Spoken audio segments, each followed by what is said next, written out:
আজি পবিত্ৰ মহালয়াত হিন্দু ধৰ্মত মহিষাসুৰ বধৰ দিনৰ পূৰ্বৰ মাহাত্ম্যপূৰ্ণ দিন হিচাপে বিবেচিত হয়। মহালয়াৰ দিনটোৱে বিশেষকৈ দেৱী দুৰ্গাৰ পূজাৰ শুভ সূচনা কৰে।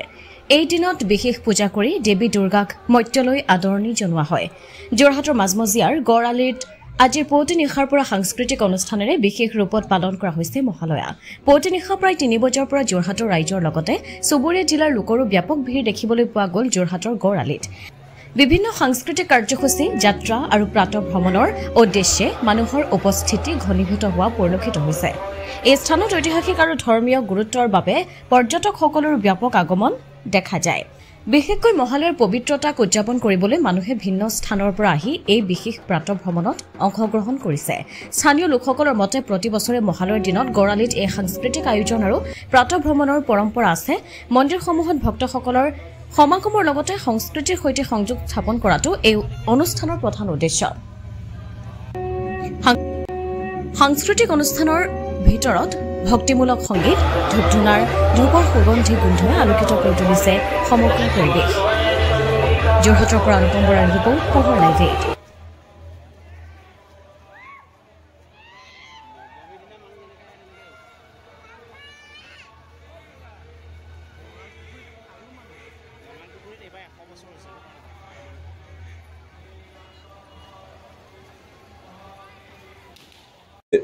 যোৰহাটবাসী তথা অসমবাসী ৰাইজক মহালয়াৰ শুভেচ্ছা জনাইছোঁ। এই যোৰহাটৰ মহালয়া বুলি ক'লে অসম তথা ভাৰতবৰ্ষৰ অসমৰ লগত যিসকল মানুহৰ সম্পৰ্ক আছে সকলোৱে জানে যোৰহাটৰ মহালয়া এটা সুকীয়া বৈশিষ্ট্য আছে। আৰু এই মহালয়া চাবৰ কাৰণে যোৰহাটৰ মানুহ যদি বাহিৰত আছে তেখেতসকল এই মহালয়াৰ আগদিনা যোৰহাটলৈ আহে। আৰু বিশেষকৈ ৩টা, ৩:৩০ বজাৰ পৰা যোৰহাটত মানুহৰ যথেষ্ট সমাগম হয়। আজিও যথেষ্ট সমাগম হৈছে। যদিও এই মুহূৰ্তত মহালয়াৰ মানুহ প্ৰায় শেষ হ'ব হৈছে আৰু কিনকিনীয়া অকণমান বৰষুণেও কিন্তু এইবাৰ মহালয়াৰ ম্লান হ্ৰাস কৰিব পৰা নাই। মই সমূহ যোৰহাটবাসী ৰাইজক তথা অসমবাসী ৰাইজক মহালয়া তথা আগন্তুক দুৰ্গা পূজাৰ শুভেচ্ছা জ্ঞাপন কৰিছোঁ। আপোনালোকৰ যোগেদি সমগ্ৰ অসমবাসীক মহালয়াৰ আন্তৰিক শুভেচ্ছা জ্ঞাপন কৰিলোঁ। আজি দেৱী দোলাত আজি নামি আহিছে, হাতীত যাব। আৰু এই যি শৰতৰ যি আগমন আজিৰ পৰা প্ৰায় দুৰ্গা পূজা আৰম্ভ হৈছে বুলি ক'ব পাৰি। আৰু বিশেষকৈ যোৰহাটৰ ক্ষেত্ৰত আচলতে মহালয়া এটা বিশেষ ব্যতিক্ৰম আছে। যোৰহাটত আচলতে মহালয়াৰ দিনা মানুহ স্বতঃস্ফূৰ্তভাৱে ওলাই আহে আৰু এয়াই হৈছে সমন্বয় আৰু সম্প্ৰীতিৰ বাৰ্তা। আৰু সকলোৱে আচলতে এটা ধৰ্মীয় অনুভূতি, ধৰ্ম উপলব্ধিৰ সৈতে এটা ধৰ্মীয় চিন্তাৰে সকলোৱে আগুৱাই আহিছে। আৰু এই পুনৰবাৰ আমি দুৰ্গা পূজাৰ আগতীয়াকৈ শুভেচ্ছা জনালোঁ। আৰু এনেদৰে যে যোৰহাট অসমৰ ভিতৰত ব্যতিক্ৰম হৈ থাকে, মহালয়াৰ দিনৰ পৰা দুৰ্গা পূজাৰ আৰম্ভণি হয়। আৰু ঠিক তেনেদৰে সদায় যাতে যোৰহাট এনেকৈ থাকে, ধৰ্মীয় উপলব্ধি আৰু ধৰ্মীয় আচলতে চেতনাৰে যাতে সকলো আগবাঢ়ি যাব পাৰে, সকলোকে পুনৰবাৰ মহালয়াৰ শুভেচ্ছা জনাইছোঁ। সেইকাৰণে আমাৰ শতবৰ্ষৰ শুভাৰম্ভণি আমি কৰিছোঁ আজি এই ধৰ্মীয় শোভাযাত্ৰাৰে।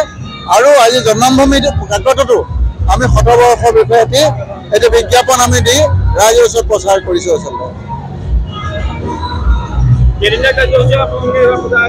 আমাৰ পূজা আটাইকেইদিনে হ'ব, কিন্তু তাৰ পিছতো আমাৰ গোটেই বছৰ ধৰি পেলাই বিভিন্ন অনুষ্ঠান হ'ব, বিভিন্ন বৰ্ণাঢ্য কাৰ্যসূচী আমি আগুৱাই গৈ 2025ৰ দশমীত শেষ কৰিম। দোলা আৰু ঘটক মৰণাং ভৱেত বুলি কৈছে, ছত্ৰভংগ মৰণাং ভৱেত। অসমৰ অন্যতম নিৰ্ভৰযোগ্য ছেকেণ্ড হেণ্ড গাড়ীৰ ডিলাৰ ঋতু কাৰ পেলেচ। বিভিন্ন মডেলৰ লগতে বহুকেইটা ভাৰতবৰ্ষৰ আগশাৰীৰ গাড়ী কোম্পানী, চাৰিচকীয়া বাহন ইয়াত উপলব্ধ। আপোনাৰ মনে বিচৰা প্ৰতিখন মন পচন্দৰ গাড়ী ইয়াতে উপলব্ধ। আপোনাৰ বাজেট অনুসৰি ক্ৰয় কৰিব পাৰিব আপোনাৰ প্ৰিয় চাৰিচকীয়া বাহনখন। লগতে বিভিন্ন বেংকৰ ৰিফাইনেন্সৰ যোগেদি অতি কম সময়তে ৰিফাইনেন্সৰ সুবিধাও লাভ কৰিব পাৰিব আপুনি। তেনেহলে পলম নকৰি আহক ঋতু কাৰ পেলেচলৈ। আমাৰ ঠিকনা কৰঙা চমুৱা গাঁও, গড়আলি, যোৰহাট। যোগাযোগৰ নম্বৰ 9954370931।